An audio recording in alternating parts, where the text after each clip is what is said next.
I will give you a quick update on things that I know some of you are concerned with, things that we need to deal with. I'll end with what we're trying to process now, but I want to begin with a question about this tax policy that Jason Smith has worked on with Ron Wyden. I've had a lot of people come to me, as they rightfully should, including the CEO of a company that you all would know immediately. And the discussion goes like this. Tom, most of the time now they call me Tom, which I prefer, but in some cases, Senator. We really need the tax provisions in the bill that Jason and the Republicans have sent over from the House. And we just hope you can support it. And I told this person, look, you're a business person and I'm a business person.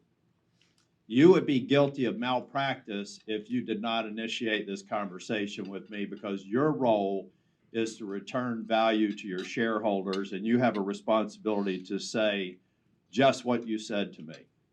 I'm also a businessman who's on the board of directors for the United States of America.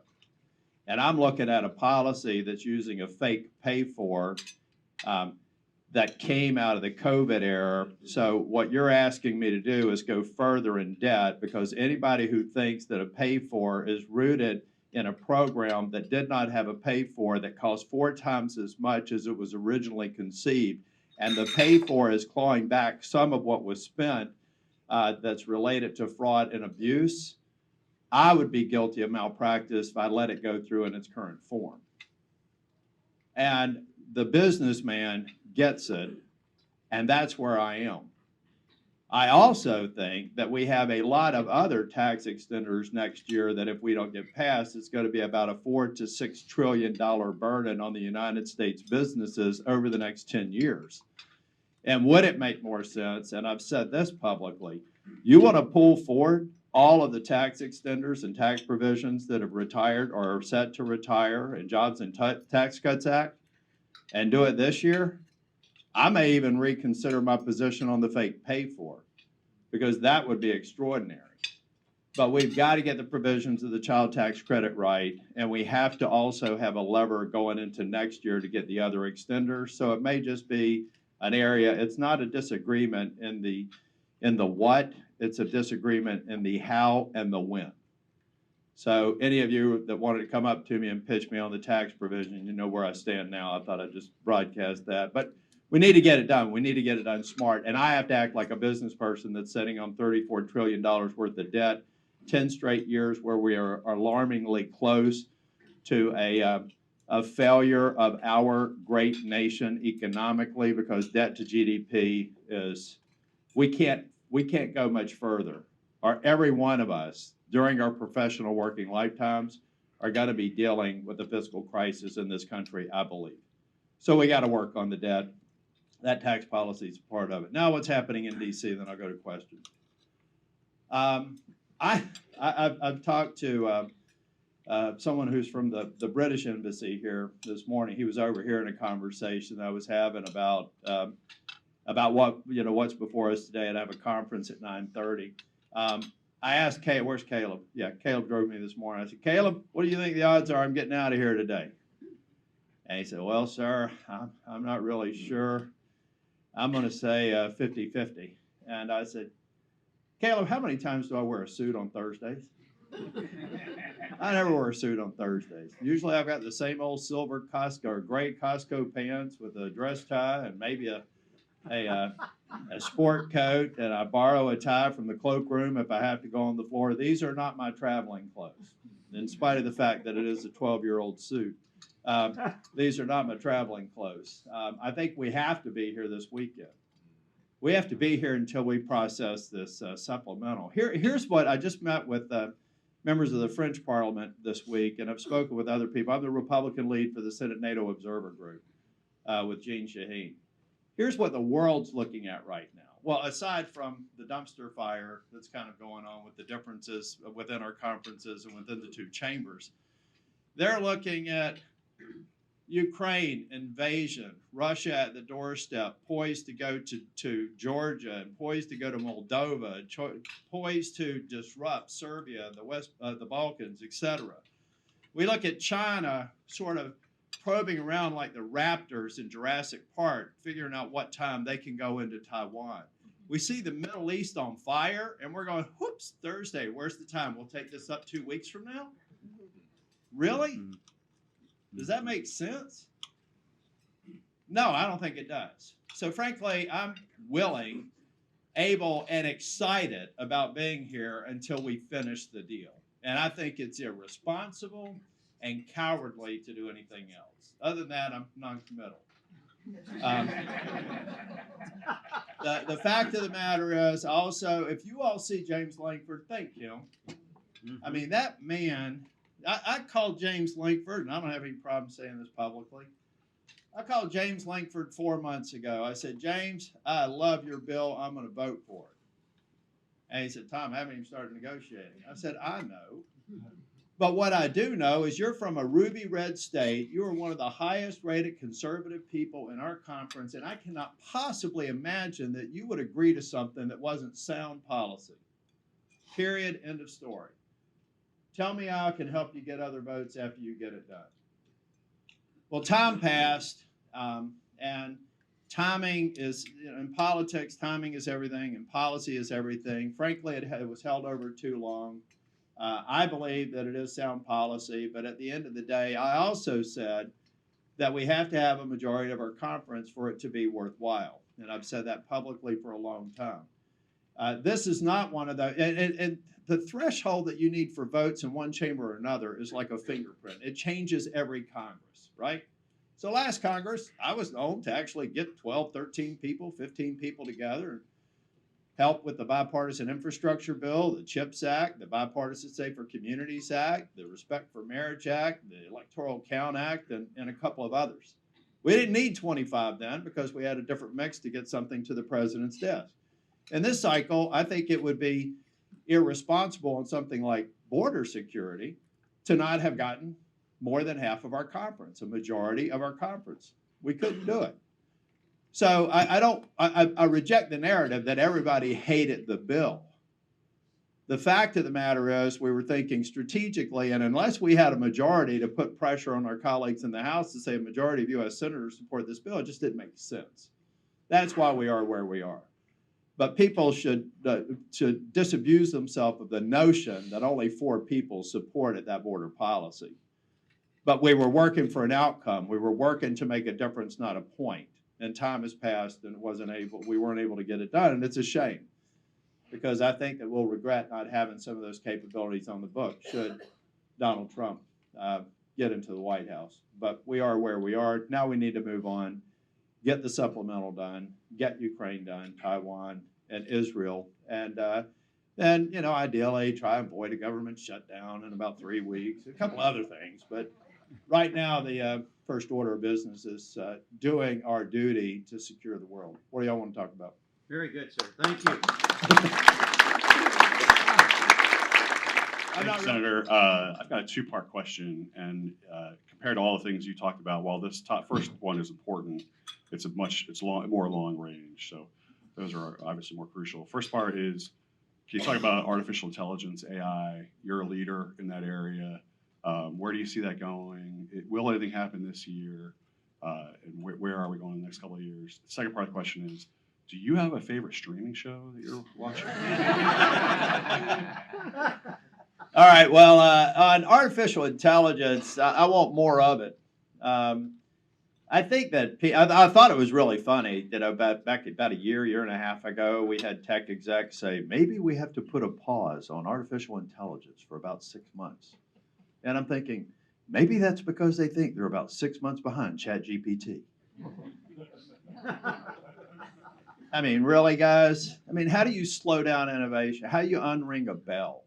I mean, how do people think that we could be so arrogant as to think that the United States can stop the advance of artificial intelligence?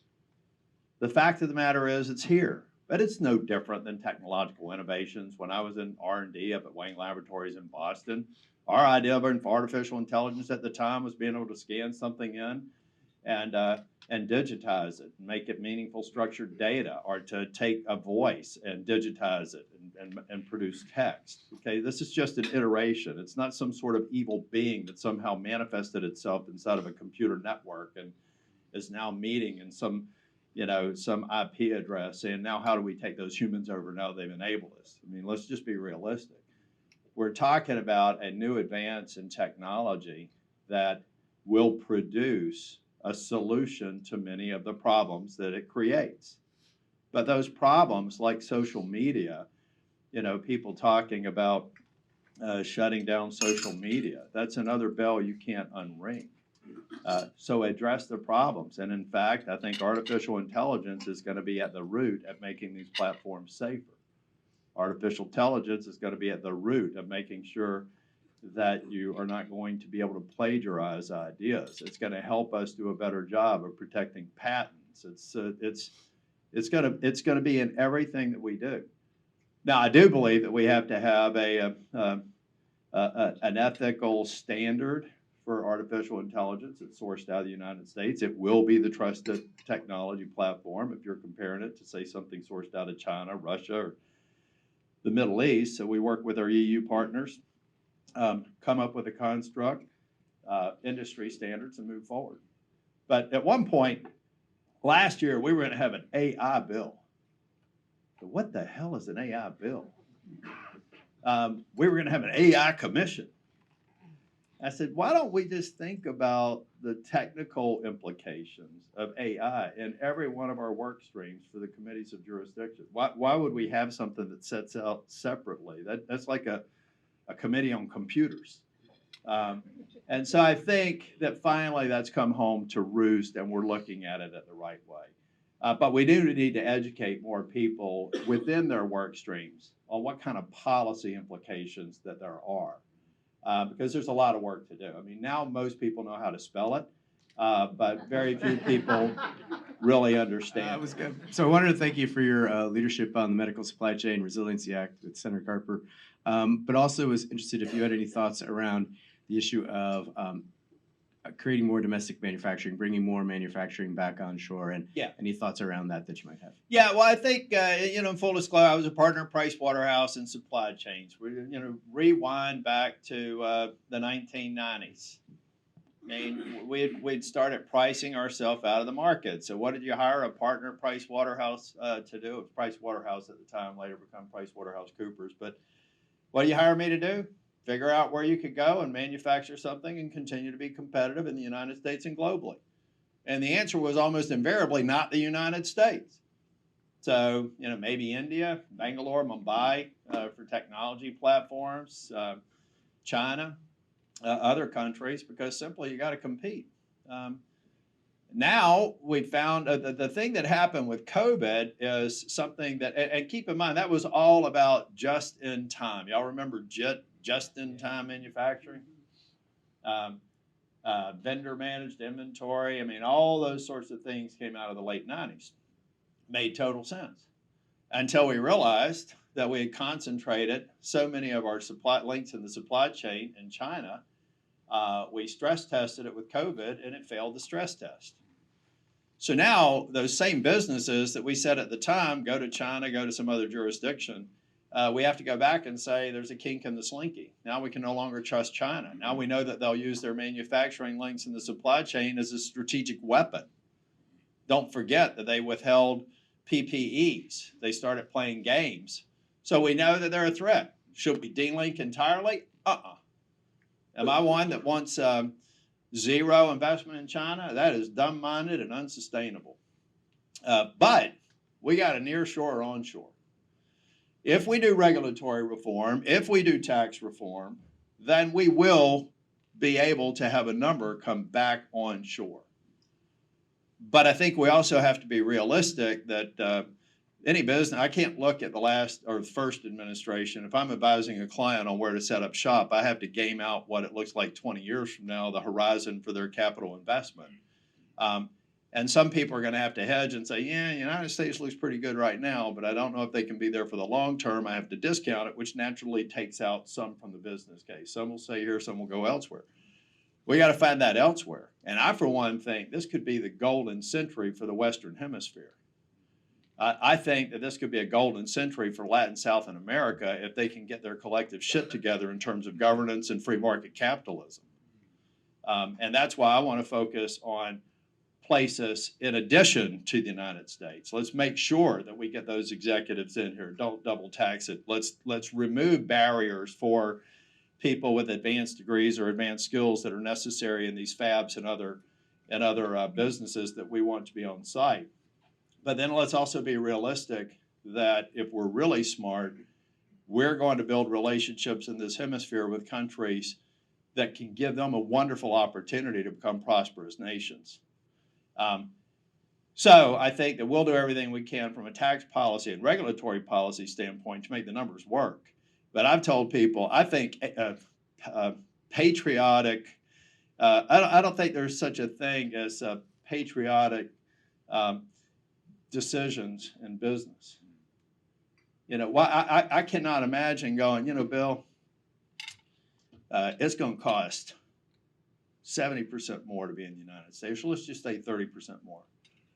But I just think it's the right thing to do. So would you make sure in the shareholder meeting you let everybody know it's a loser, but it's just the right thing to do.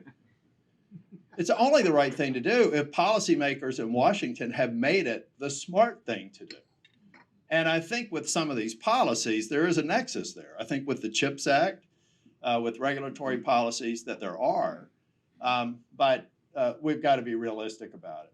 We should not change the logic behind it. Either makes sense economically, it returns a value to your shareholders and your investors, or it doesn't. And if it doesn't, then what other jurisdictions are we investing in that are not China? Last thing I'll mention, as I think about Disney, is we got a lot of people saying we just got to zero out investment in China. You know, not a dime. That's not smart. China has a middle class roughly twice the size of the population of this country. And one of my favorite pictures from China is a little girl wearing a Wonder Woman costume and a Captain America shield from a Disney park in China. Hell, I want to export all that kind of culture to those folks. You think that little girl's going to aspire to be the leader of the Communist Chinese Party? Probably not. Giving people a taste of what democracy and Western democracy looks like is a righteous investment in China. And for us to have that access, there's going to have to be some give and take with other investments in China. But just don't get on the bandwagon of exiting. You've got the hearts and minds of over 1 billion people that you can influence by being there. And, 90% of success in life is showing up. And I think our investment, the Western world's presence in China is critically important to that. Thanks, everybody.